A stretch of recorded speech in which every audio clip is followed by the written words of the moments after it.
Hello, everyone, and happy afternoon. I want to welcome you to our second installment of the Optimizing Contamination Control series on lubricants handling best practices.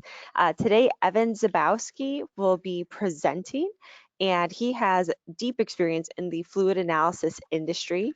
Evan has been with Test Oil for many years at this point, and he trains our customers in a variety of fields, including lubrication fundamentals, contamination control, condition monitoring, RCM, FMEA, and used oil analysis.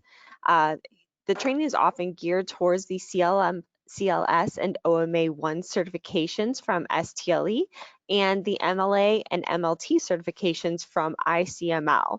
Evan himself is a certified lubrication specialist who also holds OMA1, MLT1, and MLA2 certifications.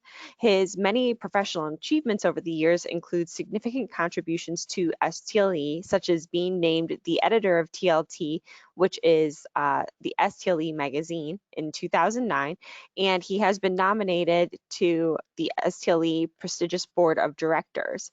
Evan has also been a key member of STLE in general for over 20 years and has donated his time to serve as chair of the Alberta, Canada section for 8 years. He's also been an instructor of their condition monitoring course at the STLE annual meetings. And with that, I would like to allow Evan, you can go ahead and present for our webinar today. And if anyone does have any questions, please feel free to put them in the question or chat area, and I will be able to help you out during the webinar. Otherwise, we will have time at the end to answer questions. Anything we do not get to, Evan's contact information will be on the screen at the end, so you can reach out to him. Or if you do have questions after the fact in the question area, we can reach out after the fact to make sure those get answered as well. And you will be provided with a recording of this webinar later this evening as well. Thank you, Evan. Go ahead. Great, thanks, Heather. So yes, as she said, this is the Optimizing Contamination Control series. This is number 2 of 3. Essentially, what we're going to discuss through all 3 of the webinars is that when it comes to handling your lubricants from essentially cradle to almost grave, there are about 5 steps along the way. So step 1 is simply taking delivery of that first shipment of oil. And one of the things we have to realize with the delivery step is that new oil is not clean. And what we need to do is establish a desired target cleanliness to work towards. In step 2, we've taken delivery of the oil, and we need to take measures to properly protect it while it's in storage. So what we're looking for here is not letting it get any dirtier and possibly looking at options for cleaning it up while it is in storage.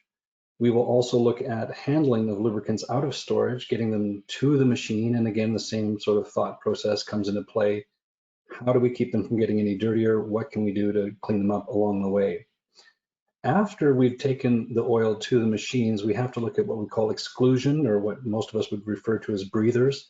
How do we prevent contamination from getting in? So we will realize that most OEM breathers are not suitable, at least for optimal performance, and we need to look at ways of upgrading that.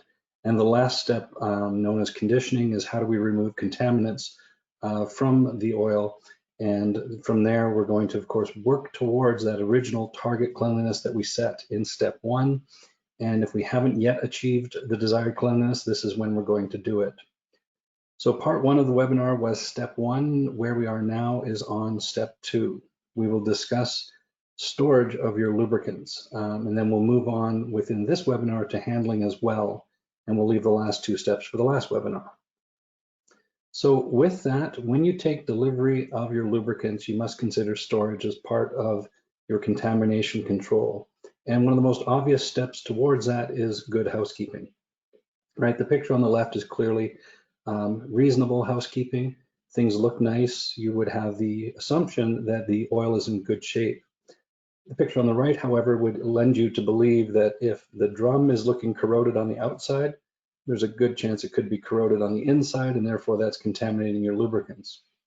So above all, we must always keep good housekeeping practices in mind for when we're treating our lubricants in any step along the way, storage being, of course, the first key opportunity to essentially abuse your lubricants and contaminate them more so than when you first took delivery of them. So in general, the best practice would suggest you not to store your drums outside. And the big reason for that is, one, is that they're more prone to becoming contaminated just because they're in contact with contamination, airborne debris, humidity, even to the point of rain or snow falling on them, depending on location and time of year. But the other reason is that simply when they're stored outdoors, they go through wider temperature swings from daytime to nighttime and through the seasons, and your drums will quite literally breathe. The expansion and contraction due to temperature change causes minor pressure differences inside the drum, and therefore it will contract, it will breathe in, and then it will expand, it will breathe out, and it will exchange a little bit of air every time it's taking one of these breaths. If you imagine storing a drum for 6 months outdoors, that's about 200 breaths that it's taken. And that can impede the quality of the oil by adding different types of contaminants to the lubricant. Most commonly, of course, is humidity, and that's found in almost any part of the world. There's always some humidity to it, and some parts are more humid than others. But the worst of it is that, as we know, most drums have a lip to them. So if it has rained, that lip can fill up with water, and if the drum breathes, it's not breathing humid air, it could breathe straight water. So you can lead to some pretty significant levels of contamination with outdoor storage of your drums. So industry best practice suggests that if you're confined to storing your drums outdoors, you just simply don't have the indoor warehouse space or the logistics to be able to do it indoors. When storing your drums outdoors, there's 3 key criteria that we're looking for. One, namely, is shelter. Try and find a way to put a roof over top of these drums so you can help protect them from direct rain and snow and any other inclement weather. Number 2 is store them horizontally. Think like wine, right? If you're a wine drinker, you probably know to store your wine bottles horizontally. There's a reason for this. And it comes to step 3, with a drum, we have the bungs at the 9 and 3 o'clock positions, right? With a wine bottle, the cork is, of course, doesn't matter which way you rotate the bottle, but the cork is sideways. It's the same premise that we're going for. We want liquid against how the container is open because it provides a seal. And by providing that seal, the drum, or in the case of your wine bottles, they stop breathing. So horizontal storage goes a long ways to preventing contamination, even if you do have to store them outdoors. However, the logistics of being able to store them horizontally means you have to have the racking that can support the drum in this position. And most importantly, you have a way of manipulating the drum from the pallet where it's vertical into a horizontal position. And not everyone can do this, right? It's not easy to do this manually because drums are quite heavy, of course, and then you need to get them elevated as well. So you usually need some sort of a chain fall or a forklift type mechanism to be able to grasp the drum, rotate it, and insert it into the shelves. Given that that is a bit difficult for some people, next best practice we have in industry is to do one of 2 things. If you're going to store your drums outdoors, what you can invest in are things known as drum toppers or protective caps. If you look in the picture here, you can see 3 out of 4 drums have one mounted to the top of the drum. They are simply plastic. They're not an airtight seal, though. It's not like Tupperware. It is just a protective, deflective cap that diverts any rain or snow away from the top of the drum. Still allows the drum to breathe the humidity from the environment, but it doesn't allow anything to collect on top of the drum. Now, if you look at the one drum in this picture that does not have a protective cap, but you look closely in the picture, you will see that cap is tucked in between all the drums. This is a very common issue that I find when I do audits, is that it's not so much that people don't know what tools to buy. They don't always use the tools correctly or don't really respect the tools the way they should be. And as the saying goes, it doesn't matter how many of a tool you have, as long as you don't know how to use it, you won't get the benefit. So you can see in this picture that that one topper is tucked in between the drums. You would hope that this picture was taken at a moment in time where that drum was being accessed, but it wasn't. Right? Somebody had taken it off to access it, but never returned the topper to its original position. And this, like I said, occurs many, many times when I go around doing audits, that I see things where you can see the tool is there, you can see that they have the ability to do things right, but they don't always follow through and keep making sure they're doing it right. So keep that in mind when you start thinking about these things. Drum toppers are good, but of course, only if they're used properly. Now, if you don't want to go down that path to invest them in the bare minimum, at least try and tip the drum. If you put a 2x4 or a 4x4 underneath one side of the drum, you can elevate one half of the drum to the point where if you rotate the drum again with the bungs at about in the 9 and 3 o'clock position relative to the direction of the tip, any water or snow that does accumulate on the top of the drum will be away from the bungs. So the drum is still breathing, it still breathes in the humid air, still breathes in some of the dust perhaps, but it can't take a big drink of water. So industry best practice, like I said, if you have to store your drums outdoors. Now, preferably, of course, we'd like you to store your drums indoors, and that doesn't always get us out of the woods quite yet. If you look at this picture here, you can see there's quite a few things going on in it that would suggest to you this is not best practice. And no, certainly it is not. It is a filthy environment. Housekeeping is not done very well here. There are some issues.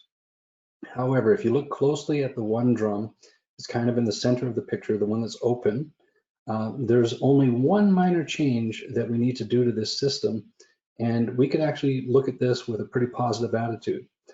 If you notice, the drum has in the bottom bunghole a valve on it, and that's how we dispense from that drum. However, the top bunghole is wide open, and that's what we need to consider improving. If there was a proper breather on that top bunghole, this drum would actually be properly protected, even though the environment it's in is a bit, worthy of improvement. But overall, we can work with some pretty simple things and make things a whole lot better and get a good bang for our buck, a good return on the investment. But in general, yes, this picture is not a good example of proper storage. It is indoors, which is a positive thing, but it's not done very well. So here's what we need to look at. We need to consider doing the best with what we have. And this is a picture from one user who didn't get a whole lot of breaks. They weren't given a properly sealed room to put all their lubricants in. It did not have a dedicated HVAC system. It didn't have a painted floor. It didn't have a lot of the things that you might look for in a proper storage facility. What they were given were simply two walls, a corner essentially. And if you look kind of towards the front right of this picture, that is the main walkway through the plant. This is where people walk, where the forklifts drive. There is contamination near these drums. They couldn't avoid it. However, they did the best with what they had, and they went a long ways to improving the quality of their lubricants. If you notice, the drums are arranged in straight rows away from the wall. The drum that is exactly against the wall is the one drum that is open. As you move further and further away from the wall, the drums get newer, newer, and newer. This is standard retail practice, and it's called FIFO or FIFO, depending on which way you like to pronounce that, but it's first in, first out, meaning you always use the oldest drum first. So what they're doing here in this picture that you can't quite see, but take my word for it, is that when they take delivery of their lubricants, they are dating them. They're writing the date received on the drum, so that way they have a way of tracking definitively which drum they have in fact held for the longest period of time. They don't go by lot numbers because with different deliveries, you can get mixed lot numbers. And sometimes it's hard to decipher one manufacturer's lot number into an exact date of when it was manufactured. But they date their drums as they receive them, and so they can do proper, like I said, inventory practice of FIFO, first in, first out. But the drum that is open, the one that is against the wall, what you'll notice above it on the wall is a rack-mounted filtration system. And it's a duplex filter. They've got both a coarse and a fine filter. So every pass through this filtration does a very good job at removing a lot of contaminants. What you may see beside the drums is a wand. The wand lowers itself into the drum, reaches all the way to the bottom, and draws oil out of the drum through the filtration system. And then one of those flexible hoses can be connected back through the small bunghole. Essentially, within about an hour, hour and a half, they are able to circulate the oil through the drum, back into the drum, and filter it in place. So the oil never really truly leaves the drum permanently. It's constantly recirculated into the drum, and it's cleaned up.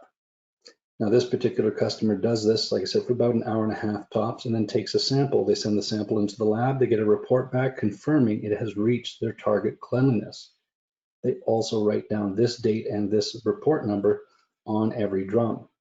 So you can see they're taking it quite a few steps along the way to ensuring they have proper clean oil. Now, what you may notice is that in the picture, on all those rack-mounted filtration systems, they are in fact different colors. So you can see there's, red, green, blue, yellow, and black and purple. Each one of those filtration systems is for a different type of oil, and each one can have, as we'll see later in this presentation, properly color-coded matching handling containers that can be filled from that same station. So whether you need an entire drum of oil or just a gallon or two, all oil in this facility is pre-filtered to the target cleanliness, and during any dispensation is filtered one last time, which of course only makes it just that little bit cleaner. So like I said, they didn't have a lot going here, right? They didn't have a lot of the things we would consider industry best practice for storage, but the handling side of it, they're making sure it's constantly being filtered or has the ability to be filtered. So one of the easiest ways to achieve this and get close to what they have here is to make sure all your drums are properly protected with a high quality breather. A high quality breather would be one that has both particulate and desiccant in it, so it prevents humidity and particulate from accumulating as the drum is being drawn from. And having used quick connects to connect to and from the drum so that anytime you are pulling oil out of the drum or putting oil back into the drum, you're not allowing it to become any more contaminated. Of course, as per OSHA regulations, you do need to have proper spill containment, and that is per single largest container in the area. So always make sure that you have conformance to OSHA regulations for spill containment by going to whatever is your single largest container plus 10% and making sure your containment can handle that particular container should it be breached, should it leak its entire contents into the floor or surrounding area. But anyways, in this picture, you can see a nice breather and some quick connects. It's a pretty simple upgrade. The breather can be transferred from drum after drum after drum before it becomes expended, and the quick connects are a one-time purchase, right? You don't have to replace those ever. Now, saying that, that's all about oil, but some of us also handle greases. The same mentality kicks into place where we try and prevent contamination.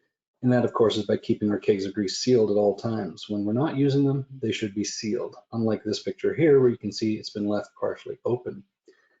The other thing you might notice in this picture is apparently they're fans of Royal Chinette and they're using a disposable paper plate as the scooping mechanism. Well, I'm not going to make any commentary about that because honestly, it's acceptable if they made one small change.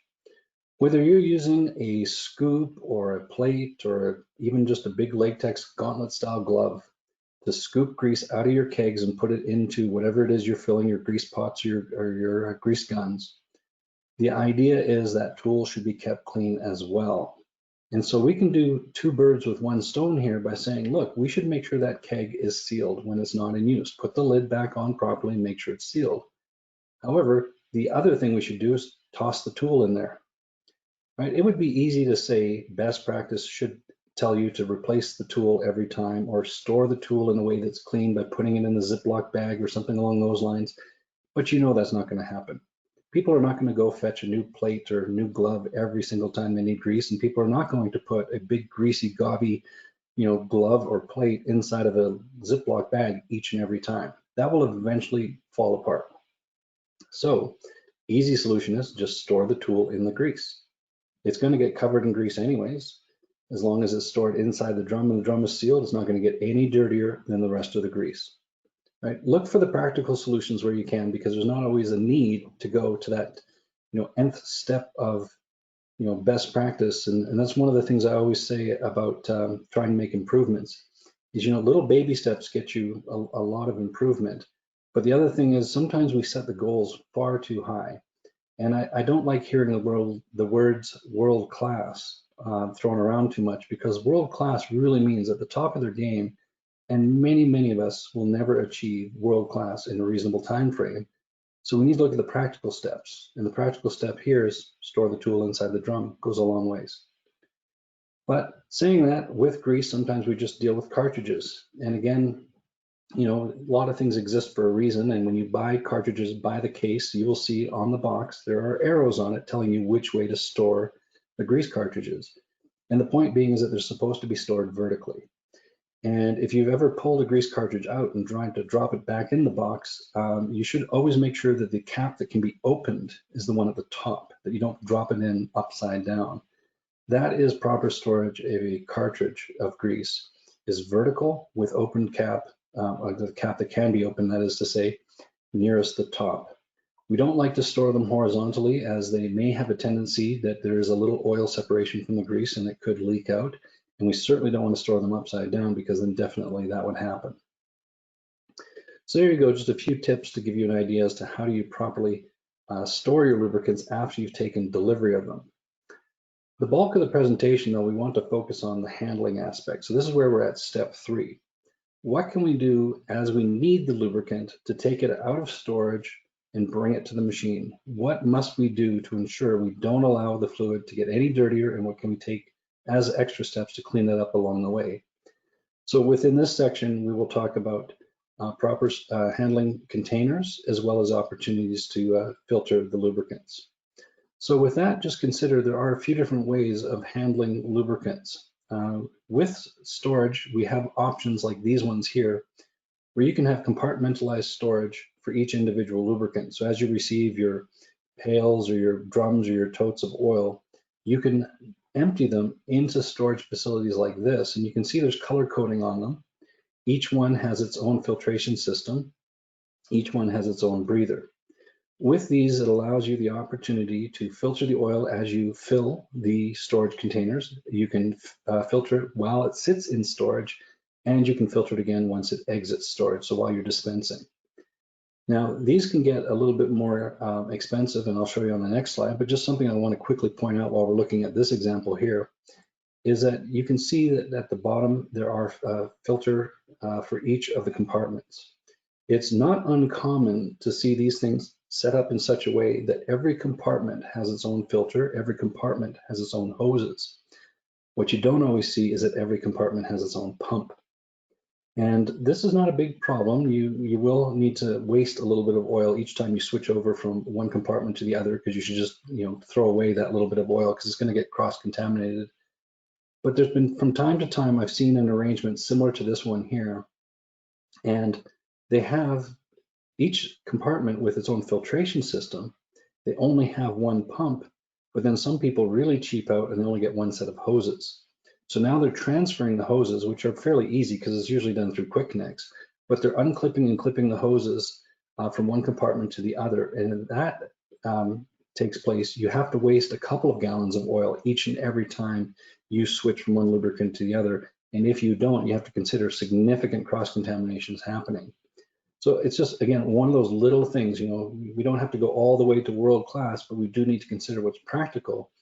And with a system like this, the reservoirs get a bit pricey. Certainly having filters and hosing gets a bit pricey, but pumps, having an individual pump per type of oil gets very, very expensive, and not everyone's got the budget for that. So like I said, I can tolerate one pump as long as we have individual sets of hoses and we know we need to waste a little bit of oil as we transfer from one to the other, that we just throw it away, just dump it straight into waste oil. If you want to spend a little bit more money, you can go to ones similar to this one here. And again, you can see compartmentalized storage, proper breathers, filtration systems. These ones have walk-away performance though. They've got auto shutoffs and a whole bunch of other features to them. You can really spend a lot of money if you've got the budget for it. So obviously not everyone does. We need to think maybe going the opposite direction. How do we get even cheaper than the first one I showed you? Well, if you're used to using barrel pumps, there's a way to basically buy upgraded barrel pumps. These ones here are powered, so you can have electric or air-powered barrel pumps, and they do have filtration built right in. So depending on the configuration, if you've got a way of connecting it to the smaller bunghole, you can actually use these things to pump oil out of the drum through the filter and back into the drum to clean up your oils in storage. And then you can, of course, unclip it from the small bunghole to your transfer container. And then one last pass through the filters, you can fill your transfer containers. It's not much, but it's something, right? You're trying. You have at least some filtration in its path. And that's kind of the basic philosophy that I always hold on to, is that if you're going to move a lubricant, try and move it through a filter, right? Find a way. And there's almost always a way. Here's an even cheaper solution. right? If you have existing barrel pumps and don't have the budget to improve them by buying all new barrel pumps, just go to a place like Harbor Freight or Ace Hardware or one of those types of stores and ask for a filter manifold, or sometimes it's called a filter base. But essentially they're meant for spin-on automotive style filters. They have a 3/4 inch NPT inlet and outlet. They're very easy to bush down to whatever barrel pump you've got, but it allows you to put on a standard automotive style oil filter. Now, it's not great, I will admit, but it's something, right? You're trying to minimize contamination. You're trying to remove some of what's there. So I always recommend to people when they go down this particular path and decide to do this kind of step, buy twice as many filters as you need. And the reason for this is that you're going to need at least one filter per base per barrel pump. But the extra filter, what do you do with it? Why did I tell you to buy two? Well, get yourself a 2 or a 3-inch nipple and then thread it into the bottom of the filter, turn it upside down and thread it into the small bunghole on the drum. You've now got yourself a breather as well. And here's my logic. I don't expect everyone to agree with me, but my logic is simply this. If you're going to filter your oil with a certain filter, you might as well filter the air going into the drum with the same level of filtration. What I'm hinting at here is not to buy an $80 desiccant breather to put on the drum. Why would you filter the air going into the drum better than you'd filter the oil coming out? I'm not saying you should never do it. I'm just saying, think about where you're spending your money. It's far better that you find a better oil filter than just a standard automotive oil filter, rather than trying to spend the money on really, really good breathers on the drum itself. So the practical side says they might as well at least match each other in capability and match each other in price. So if you're going to improve one, you might as well improve both. But don't just spend the money on the easy to purchase desiccant breather and then really give no thought to the oil filter, because at that point, you may not be doing as much as you think you are. Now with this kind of step, of course, we can always come back up the ladder and find ways to improve it. There's units like this that go by a variety of names, barrel buddy, barrel toppers, but the idea is this footprint of them is small enough that they can sit right on top of the drum itself. They are often equipped with duplex, if not triplex filtration. So you can do coarse, medium, and fine. You can even do coarse, fine, and water. If you've got concerns that maybe your lubricant has gotten damp, you could put a type of coalescing or even just a plain old desiccant type filter on these things to filter out some of the water that may have gotten in there. But the point is that they're nice and small. You can carry them with you when you take the drum to the machine, and then as you dispense out of the drum into the machine, it can go through 2, if not 3 filters just in that single pass. So there's a lot that can be done for large volumes of oil. Now, not everyone needs a large volume of oil. Some people are only taking out a few ounces to, maybe a gallon of oil at a time. And they look at this and go, I'm not going to bring the drum all the way out there. I'm not going to bring a filtration system all the way out there to put 1 gallon in. How do I do it in a way that I just need a small amount of lubricant and can kind of follow the same logic? Well, the first step is to eliminate these.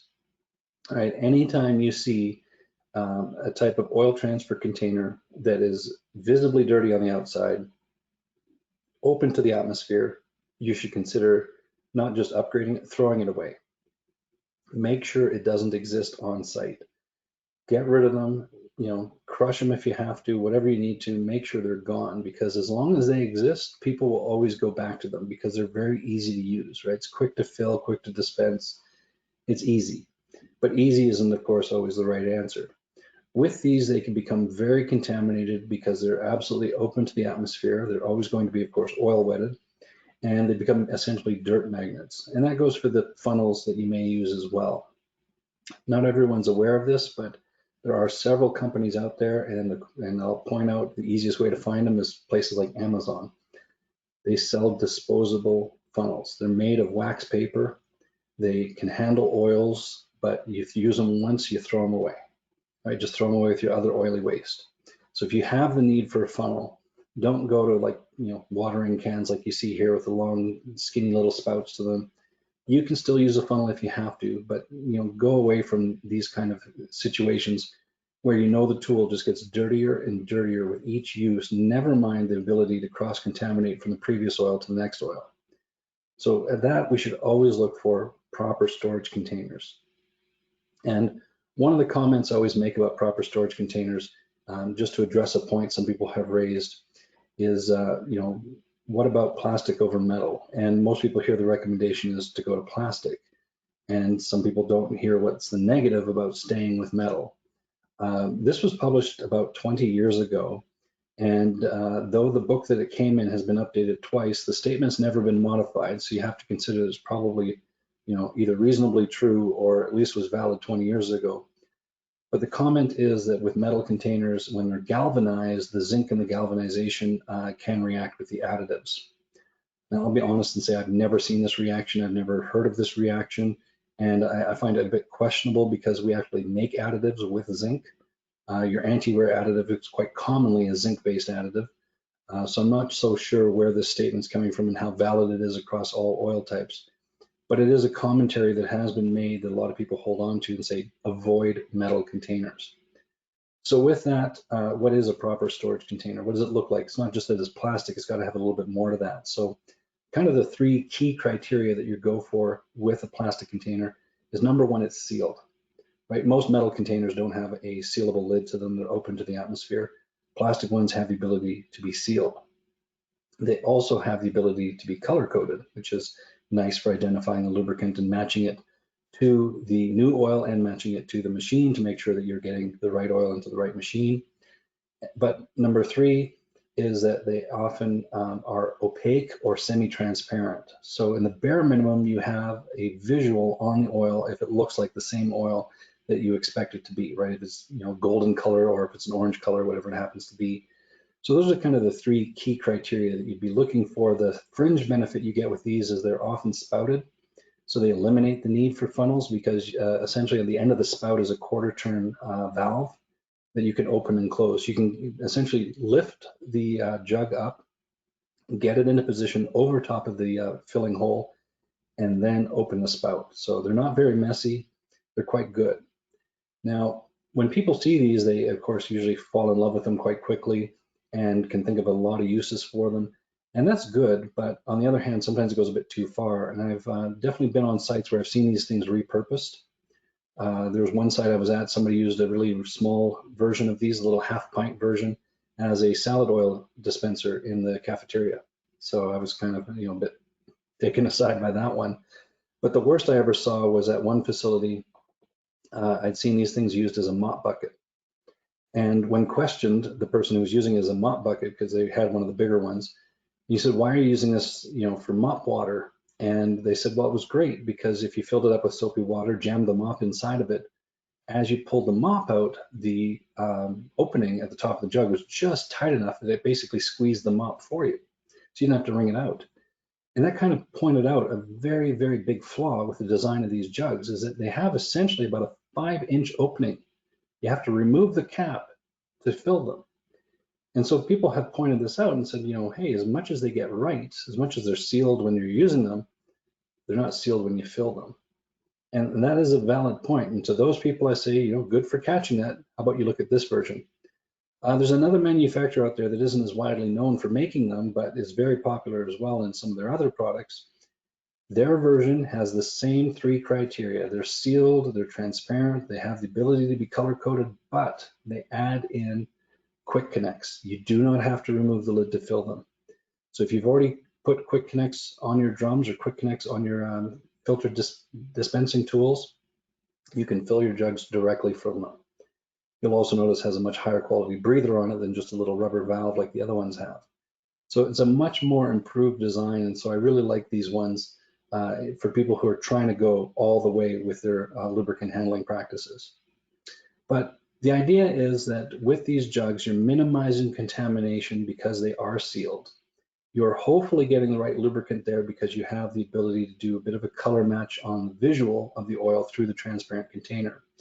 But ultimately, we're resting a lot of the responsibility on the proper color coding of the jug itself. And what that's supposed to match up with are tags similar to these ones here.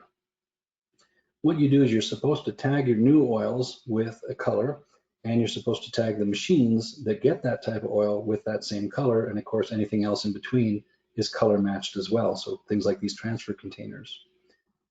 So industry best practice would have you mark these tags with a couple pieces of key information. Number one being the asset ID, the machine name, whatever it is you go by as an identifier. And that way, when you task somebody with putting oil into a machine or checking the oil in a machine, by the tag, they can confirm that exactly the right fill point for that machine. Because let's face it, some machines have multiple fill points. Some could be for seal oil, some could be from lubricating oil. Sometimes one's an inboard versus an outboard bearing, whatever it might be. Make sure there's an identifier so they know for a fact they're at the correct one.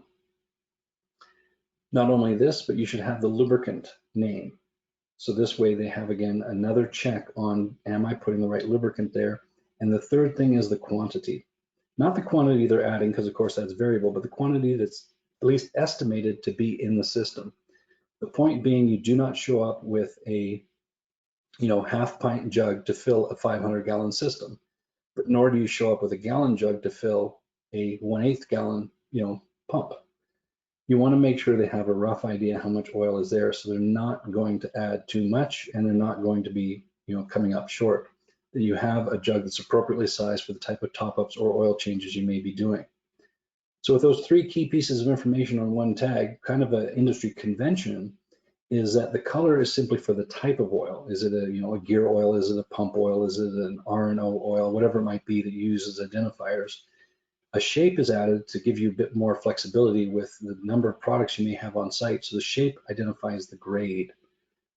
And the nice thing about using both color and shape is that, to some degree, there is a percentage of the population that is colorblind. Now, by saying colorblind doesn't mean they can't recognize colors, right? Depending on what type of color blindness you have, there's certain colors that are just harder to distinguish from other colors than, some other combinations. So not everyone, when they say they have a color blindness issue, can't see all colors. It's just sometimes different, combinations.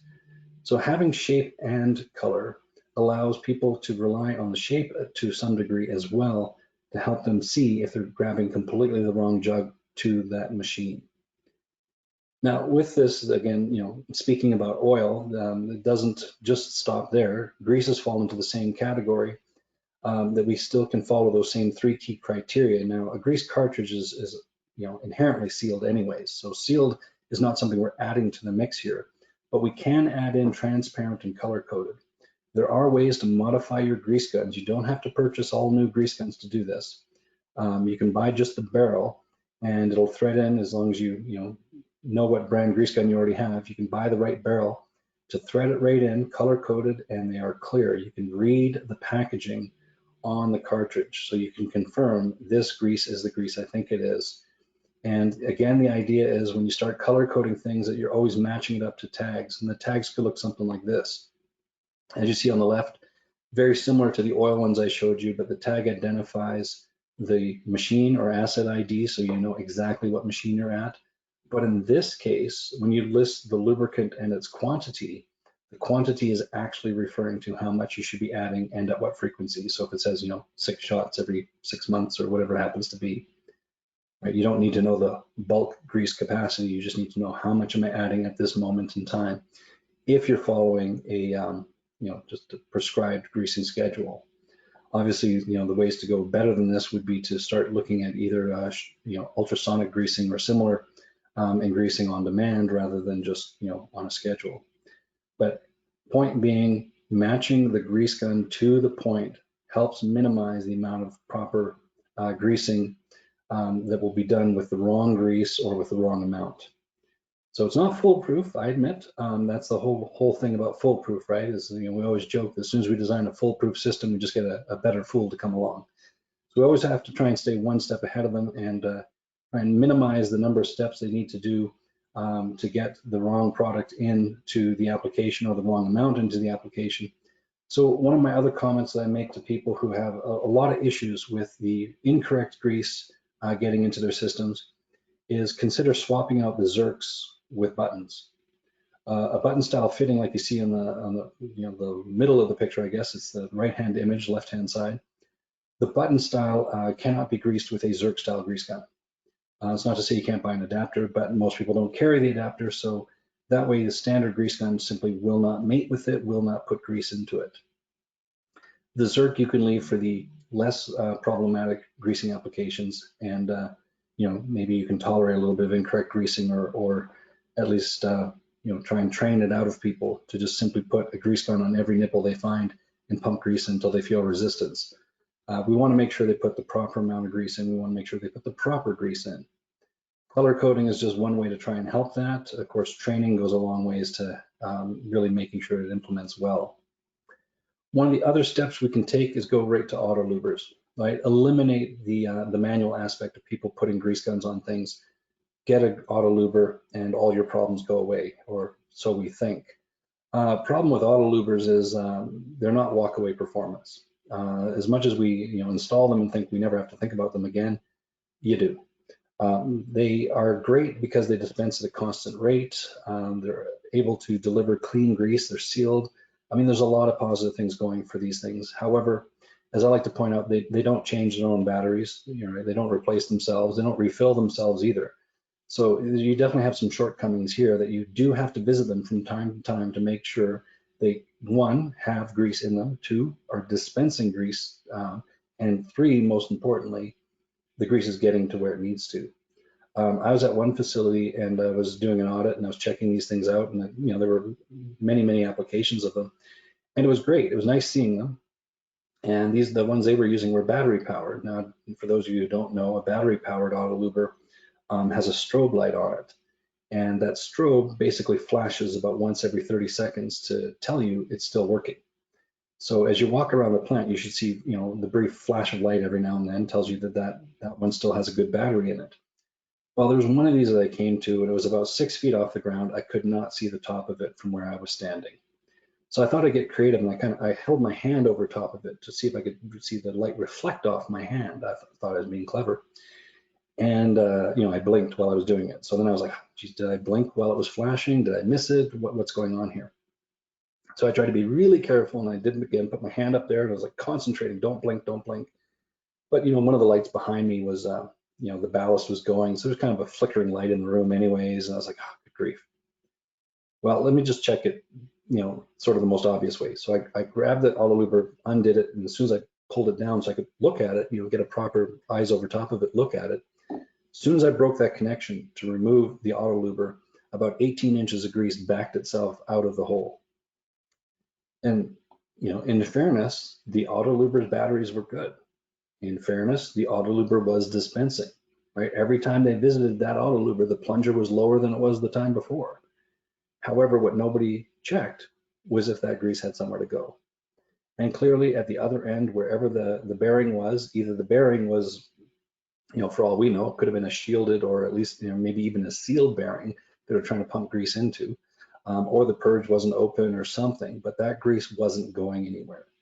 So as much as somebody thought they were doing things right, they didn't take it all the way through. And in reality, no, the grease wasn't going. Now, it could be that, yeah, maybe the grease separated and hardened in the line. I mean, there's a number of reasons that grease would have stopped flowing. But this is one of the things I always tell people, right? They don't change their own batteries. They don't refill themselves. But also, you don't know that the grease is getting to where it needs to. So you need to follow up on this and check it out. Make sure that you see grease coming out of where you think it should come out. So to that end, one other quick little tip I'll point out, and I got this from a customer many years ago. It's an excellent idea. How do you check that they're at least dispensing, right? You can check the batteries and you can come by later and see in one day it's empty. How do you know from each visit to the next it's actually dispensing? Well, what some people do is they'll just get a Sharpie out there and they'll just mark on the side of the thing where the level was last time somebody walked by. That gets problematic because you're going to refill these things and then the plunger is going to go back up. So how do you know which set of marks to use? So the brilliant idea that this customer passed along to me was they said, get 2 zip ties and then take the 2 zip ties and put them around the outside of the auto luber, strap them, reasonably snug. And the idea is that you put the bottom of the zip tie to the top of the grease level. And every time you come back and check it, the grease should be lower than the zip tie. And you just slide the zip tie down and you just basically chase the grease down with your zip tie. And then the day you do refill them, you just push the zip ties back up. Again, elegantly simple solution for how do you know the grease level is going down between visits. Still, like I said, you do need to check, make sure the grease is going where you think it's going.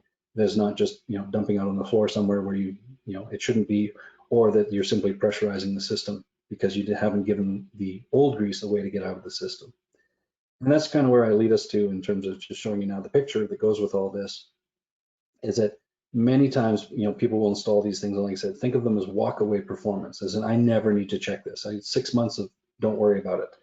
And no, right? You look at this one right here and go, clearly the shaft went out of alignment, but it was greased, right? Probably the whole time. Something else happened here, and had people gone by and checked it as often as they used to check it when they had to manually grease it, this would have been caught long before it progressed that far, right? So I always say to people, when you're doing these kinds of steps to make your system better, right, you're not eliminating all work, right? You're reducing some aspects of it. Sure, you're trying to make some steps easier, but don't think that by installing things like auto lubers that you never have to go visit that piece of equipment again. It's always prudent to do these walkarounds. It's amazing what somebody who walks past a piece of equipment every single day can tell you simply by saying it doesn't sound right or it doesn't feel right. It's amazing how accurate those kind of people can be. Because yeah, when you hear or see something every single day, the day that it's different, that's one of your earliest warning signs to go investigate further. So with this, whether you're using the clear oil containers, you're using these auto lubers, you have handling tools, right? You have ways of filling up your auto lubers, you have ways of greasing machinery, you have ways of putting oil into the system. Those tools should have proper storage as well. And the easiest way to store these things is to stick to some of the OSHA recommendations that says they must be stored in a fireproof cabinet, right? You'd want a type of cabinet that keeps them contained, but also doesn't allow any flammable gases to build up or anything like that. And the fireproof cabinet does an excellent job of protecting them from most outside contaminants, and not humidity, but certainly a lot of the airborne dust. So they're great. They help conform to other industry guidelines and regulations you need for this type of handling, but they provide some shelter. And of course, they're always nice and bright, so they're easy to find in the plant when other people are looking for the tools. But saying all this, I've kind of gone on here for just some standard stuff.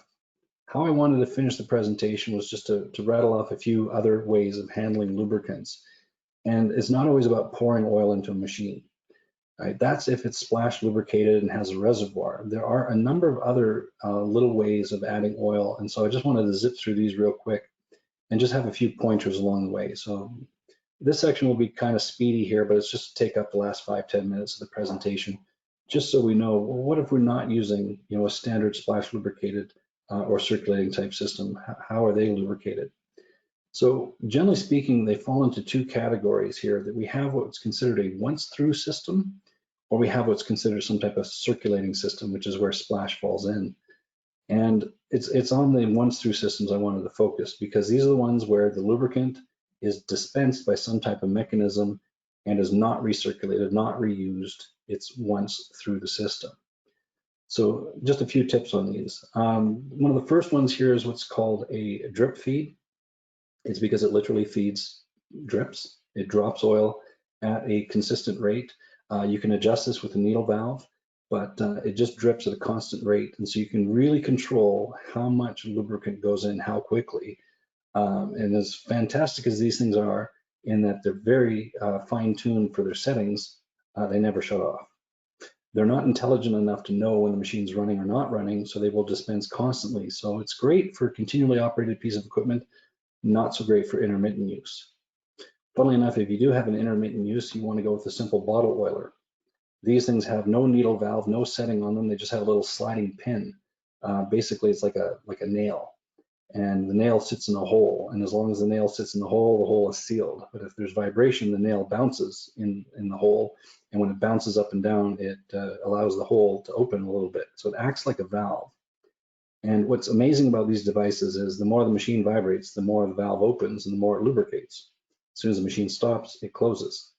So it's kind of dumb in that you can't set it at anything, but it's smart enough to know when to shut off. So it's kind of a funny mixture of the two.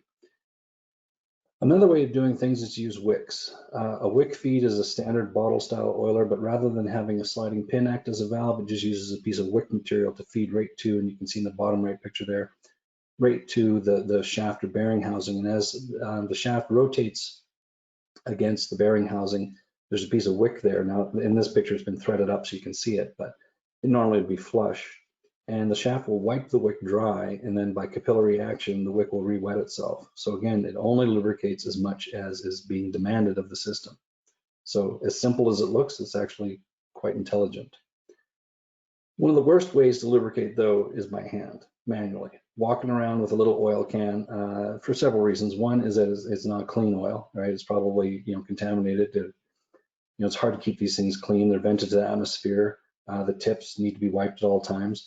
But every time you lubricate the machine, you're probably temporarily over lubricating it, and then in between times you're temporarily under lubricating it.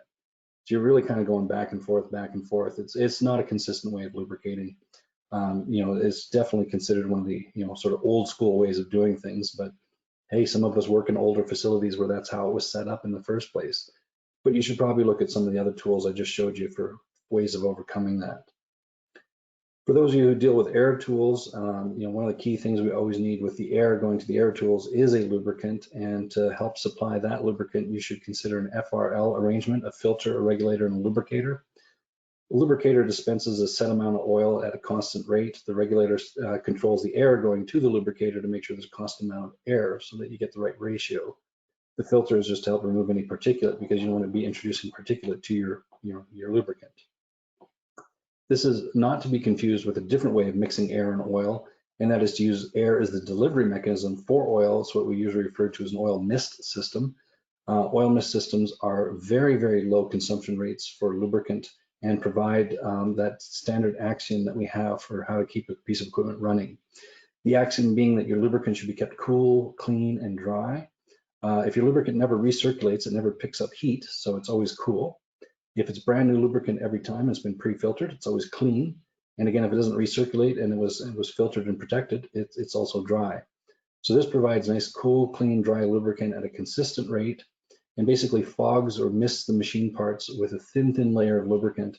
And if you do the math on these, the dispensing rate for them is so low that often they use less oil than were you to change the oil in a splash lubricated system every 6 months. So funnily enough, even though they're constantly spraying oil everywhere within the setup, the overall consumption is actually low. Now, for those of you dealing with greases, there's different ways to do once-through systems. There's a single-line parallel system. These things are great in that it doesn't matter how many lubrication points you have. Each one's got its own metering device. So if one fails, the rest of the system stays running. If you need to handle longer runs or higher viscosities of the product, you can go to dual line systems. Sometimes these are called dead end or end of line systems. But the other way of doing it is a progressive system that uses only one divider block as the metering device. And sort of the upside to this is that if one of your devices plugs, and you're not getting any output, the whole system shuts down. So that's viewed as both a positive and a negative. But I liken it to old school Christmas lights, right? One bulb goes out, the whole string goes out. At least you know something's not working. Downside is you got to go check them one at a time, so it's a bit of a pain.